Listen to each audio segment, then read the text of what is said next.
샬롬, 유 선생의 구속사 천국열차, 유도순 목사님의 신구약 성경 파노라마를 낭독하는 시간입니다. 지금은 사무엘상 파노라마 24장입니다. 재판장 되시는 여호와께서 판결하시리라. 위급한 지경에서 23장 26절, 구원된 다윗은 마온 황무지를 떠나 지금 엔게디 황무지 굴의 도피에 있습니다. 3절, 블레셋 사람을 따르다가 돌아온 사울은 이 정보를 듣고 이스라엘에서 택한 사람 3천을 거느리고 다윗 추격하기를 계속합니다. 시편에는 굴에 있을 때 지은 두 편의 시가 있습니다. 57편, 142편. 내가 소리내어 여호와께 부르짖으며 소리내어 여호와께 간구하는도다. 내가 내 원통함을 그 앞에 토하며 내 우한을 그 앞에 진술하는도다. 내 심령이 속에서 상할 때에도 주께서 내 길을 아시었나이다. 나의 행하는 길에 저희가 나를 잡으려고 올무를 숨겼나이다. 내 우편을 살펴보소서. 나를 아는 자도 없고 피난처도 없고 내 영혼을 돌아보는 자도 없나이다. 시편 142편 1절에서 4절. 24장은 이 부르짖음에 대한 응답이라고 할 수가 있습니다. 하나님께서 사울을 다윗의 손에 붙이셨기 때문입니다. 10절. 그러나 다윗은 내가 손을 들어 여호와의 기름 부음을 받은 내 줄을 치는 것은 여호와의 금하신 것이니 하고 6절. 끝내 해하지를 않습니다. 다윗은 원통함 중에서도 전적으로 하나님께 맡기고 여호와께서는 나와 왕 사이를 판단하사 나를 위하여 왕에게 보복하시려니와 내 손으로는 왕을 해하지 않겠나이다 하고 말합니다. 12절. 이는 쉬운 말이 아닙니다. 사람이 그 원수를 만나면 그를 평안히 가게 하겠느냐. 19절. 그러나 다윗은 천재일우의 기회를 외면한 채 사울을 평안히 가게 합니다. 그러므로 본장의 주제가 재판장 되시는 여호와께서 판결하시리라가 될 수 있습니다. 그렇다면 다윗은 왜 사울을 해하지 아니하였을까요? 세 단원으로 나누어집니다. 첫째 단원 1절에서 7절 여호와께서 금하신 것이라. 둘째 단원 8절에서 15절 선함과 의로움으로 행한 다윗. 셋째 단원 16절에서 22절 너가 반드시 왕이 되리라. 첫째 단원 1절에서 8절 여호와께서 금하신 것이라. 자기 사람들에게 이르되 내가 손을 들어 여호와의 기름 부음을 받은 내 줄을 치는 것은 여호와께서 금하신 것이니 그는 여호와의 기름 부음을 받은 자가 됨이니라 하고 6절. 다윗을 추격하는 중에 굴에 있음을 보고 사울이 그 발을 가리우러 3절 상반절 들어갔다고 말씀합니다. 발을 가리운다는 말을 용변으로 보는 견해도 있으나 사사기 3장 24절에 의하면 쉬기 위하여 잠시 잠을 자는 것을 의미합니다. 이로 보건대 사울이 곤비하여 낮잠을 잔 것으로 여겨집니다. 그런데 다윗과 그의 사람들이 그 굴 깊은 곳에 있었습니다. 3절 하반절 다윗의 사람들이 가로되 보소서 여호와께서 당신에게 이르시기를 내가 원수를 너의 손에 붙이리니 너의 소견에 선한 대로 그에게 행하라 하시더니 이것이 그 날이니이다. 4절 하고 이것이 하나님이 주신 기회라고 말합니다. 그러나 다윗이 일어나서 사울의 겉옷자락을 가만히 베니라 합니다. 본 단원의 요절은 단연 6절입니다. 자기 사람들에게 이르되 내가 손을 들어 여호와의 기름 부음을 받은 내 줄을 치는 것은 여호와의 금하신 것이니 그는 여호와의 기름 부음을 받은 자가 됨이니라. 6절 라고 말씀합니다. 다윗의 추종자들은 너의 소견에 선한 대로 그에게 행하라 하셨다고 말하나. 4절 다윗은 여호와의 금하신 것이라고 말합니다. 하나님께서는 분명 보수는 내 것이라고 말씀하십니다. 신명기 32장 35절 즉 원수 갚는 것이 내게 있으니 내가 갚으리라는 것입니다. 이는 하나님만이 재판장이심을 뜻하는 말씀인 것입니다. 이를 알았기에 다윗은 심지어 사울의 옷자락 뱀을 인하여 마음이 찔렀던 것입니다. 5절 이는 사울에 대한 찔림이라기보다는 여호와의 주권을 침해한 것이 아닌가 하는 경외심에서였습니다. 그러므로 자기 사람들을 금하여 사울을 해하지 못하게 했던 것입니다. 다윗이 내가 손을 들어 여호와의 기름 부음을 받은 내 줄을 치는 것은 여호와의 금하신 것이라고 말한 것은 윤리적인 차원을 뛰어넘는 의미가 있는 것입니다. 그러므로 여기 주목해야 할 말씀이 있습니다. 그것은 여호와의 기름 부음을 받은 자라는 말씀인데 계속적으로 반복이 되고 있습니다. 다윗은 사울이 여호와의 기름 부음을 받은 자이기 때문에 해할 수가 없다는 것이며 끝내 여호와의 기름 부음을 받은 왕을 해하지 않았습니다. 사울을 죽일 수 있는 또 한 번의 기회가 주어졌을 때에도 내가 손을 들어 여호와의 기름 부음을 받은 자를 치는 것을 여호와께서 금하시나니 라고 말했던 것입니다. 26장 11절. 여기에 어떤 의미가 있을까요? 첫째는 하나님의 주권을 침해해서는 안 된다는 의미가 있습니다. 성경은 너희가 친히 원수를 갚지 말고 진노하심에 맡기라. 기록되었으되 원수 갚는 것이 내게 있으니 내가 갚으리라고 말씀하고 있기 때문입니다. 로마서 12장 19절, 신명기 32장 35절. 둘째는 보다 궁극적인 의미가 있기 때문입니다. 만일 다윗이 자신의 손으로 사울을 죽이고 왕위에 오른다면 그 왕국이 어떤 왕국이 되겠는가를 생각해 본다면 대답은 자명해집니다. 그 나라는 반역자의 나라가 될 것입니다.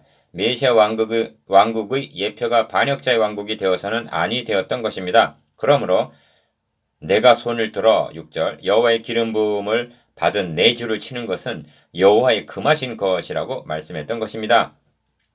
이 점은 나발에게 보복하려는 것을 아비가일을 들어서 막으셨을 때에도 나타납니다. 또 너의 지혜를 칭찬할지며 또 너에게 복이 있을지로다. 오늘날 내가 피를 흘릴 것과 친히 보수하는 것을 너가 막았느니라. 25장 33절. 선하신 하나님께서는 다윗이 왕에 오른 후에 이런 일들로 인하여 슬퍼하실 것도 없고 내 주의 마음에 걸리는 것도 없게 하시려고 25장 31절 막아주셨던 것입니다. 둘째 단은 9절에서 15절 선함과 의로움으로 행한 다윗. 그런즉 여호와께서 재판장이 되어 나와 왕 사이에 판결하사 나의 사정을 살펴 신원하시고 나를 왕의 손에서 건지시기를 원하나이다. 15절. 본 단어는 사울이 굴에서 나간 후에 다윗도 일어나 굴에서 나가 사울의 뒤에서 벤 옷자락을 증거로 제시하면서 한 말입니다. 다윗의 언사에는 손바닥의 앞뒤와 같은 두 면이 함께 나타나고 있는데 그 점이 다윗의 말을 듣고 사울이 나는 너를 학대하되 너는 나를 선대하니 너는 나보다 의롭도다 하고 한 말에서 드러납니다. 17절. 다윗은 선함과 의로움으로 행했던 것입니다. 첫째로 선함이 나타납니다. 다윗이 땅에 엎드려 절하고 사울에게 이르되 다윗이 왕을 해하려 한다고 하는 사람들의 말을 왕은 어찌하여 들으시나이까? 오늘 여호와께서 굴에서 왕을 내 손에 붙이신 것을 왕이 아셨을 것이니이다.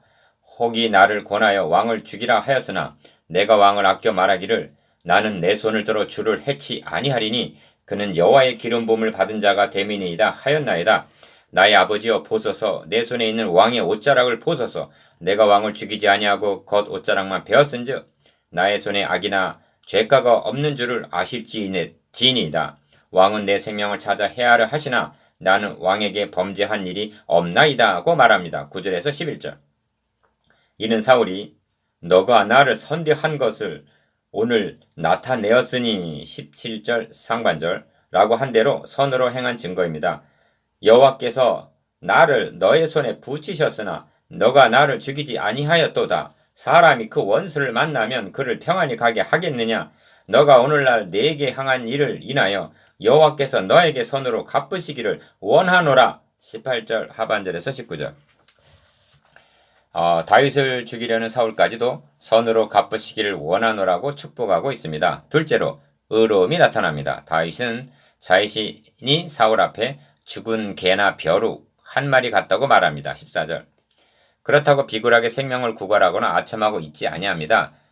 여호와께서는 나와 왕 사이를 판단하사 나를 위하여 왕에게 보복하시려니와 내 손으로는 왕을 해하지 않겠나이다고 말합니다. 12절.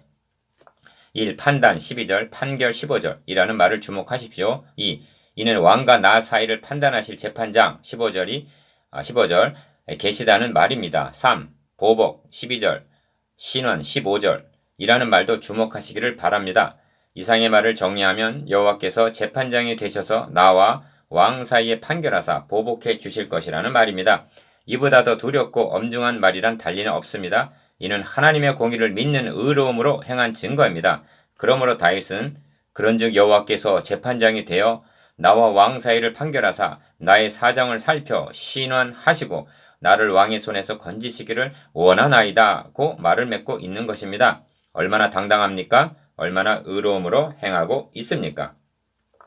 신약의 출중난 사도 바울에게서도 이러한 면을 대하게 됩니다. 자신을 배신하고 심히 대적한 자들에게 허물을 돌리지 않기를 원하노라 합니다. 이는 인자요 선함입니다. 그런데 구리장색 알렉산더가 내게 해를 많이 보였음에 주께서 그 행한 대로 저에게 갚으시리라고 말하고 있습니다. 디모데후서 4장 14절에서 16절. 이는 공의에 의탁하는 말인 것입니다. 이를 알았기에 바울은 그러므로 하나님의 인자와 엄의를 보라고 로마서 11장 22절. 하나님은 사랑의 하나님만이 아니라 공의의 하나님도 되심을 증거했던 것입니다. 하나님께서 구속사역을 이루심에 있어서도 사랑으로만 하신 것이 아님을 명심한다는 것은 결정적으로 중요한 요점입니다. 공의로 행하셨기에 우리의 죄를 자기 아들로 대속케 하시고야 사하여 주실 수가 있으셨던 것입니다. 다윗은 여호와의 기름 부음을 받은 자에게 그리스도를 본받아 선함과 의로움으로 행하였던 것입니다. 셋째의 단은 16절에서 22절. 너가 반드시 왕이 되리라. 보라, 나는 너가 반드시 왕이 될 것을 알고 이스라엘 나라가 너의 손에 견고히 설 것을 아노니. 20절. 다윗이 사울에게 이같이 말하기를 마침에 사울이 가로되 내 아들 다윗아, 이것이 너의 목소리냐 하고 소리를 높여 울며 말합니다. 16절. 일견 사울이 자신의 잘못을 인정하고 회개하는 듯이 보이나 이는 감정적인 감동이었을 뿐 영의 감동은 아니었던 것입니다. 이 감정이 식어지자 곧 다시 3,000명을 이끌고 26장 2절 다윗 쫓기를 계속함을 보게 됩니다. 사울은 너는 나보다 의롭도다고 말할 것이 아니라 나는 악하나 너는 의롭도다고 말했어야만 합니다. 이는 다윗이 사울에게 선하고 의롭게 대해주었다는 뜻만은 아닙니다. 하나님 보시기에 의롭게 행동하고 있다는 이것이 중요한 것입니다. 내가 나의 완전함에 행하였사오며 요동치 아니하고 여호와를 의지하였사오니 여호와여 나를 판단하소서. 여호와여 나를 살피시고 시험하사 내 뜻과 내 마음을 단련하소서. 주의 인자하심이 내 목전에 있나이다. 내가 주의 진리 중에 행하며. 시편 26편 1절에서 3절. 그렇습니다. 다윗은 완전함에 행하였고 1절 주의 인자가 주의 진리 중에 3절 행하기를 사모했던 것입니다. 그리고 이것은 하나님께서 다윗을 시험하사 단련하시는 2절 훈련이었던 것입니다. 성도들은 여호와여 나를 살피시고 시험하사 내 뜻과 내 마음을 단련하소서. 시편 26편 2절 라고 하는 기도를 자주 드려야만 할 것입니다. 아멘.